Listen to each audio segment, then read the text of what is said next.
Darla,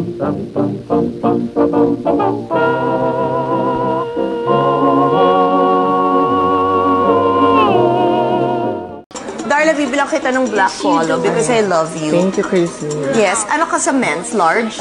Or extra large? Extra large. Ano kalokohan na naman yan sa Bayton? Tol, dub smash tol. Yan nga yung uso ngayon. Ano ka ba? Ito pala, yung kinababaliwan ng lahat. Oo. Ito yung dub smash. Oo. Wala kasi alam, ang ignorante mo eh. OMG!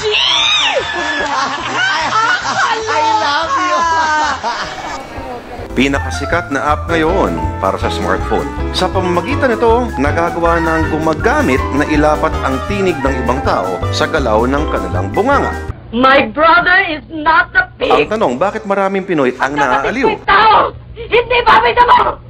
Hindi niya babida mo! Dahil mahilig tayo sa videoke, sa -1, dahil natutuwa tayo sa mga nag-impersonate, sa mga nagpapanggap, dahil ba sa ating mumunting paraan, gusto nating maging bahagi ng ating social media persona ang mga celebrity. Pakinggan nyo ang sasabihin ko, read my lips. Di pa tapos. Ano ba to?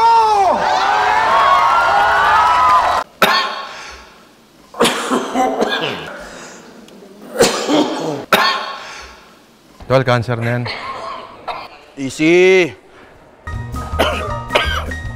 Dahil nakakatuwang madinig ang boses ni Chris Aquino na may ibang muka, dahil kahit ilang beses, paulit-ulit, ay hindi tayo nagsasawa sa boses ni Chris Aquino. Nakakatuwa talaga! Ha ha ha! Dami mong tawa? Ilan? 5?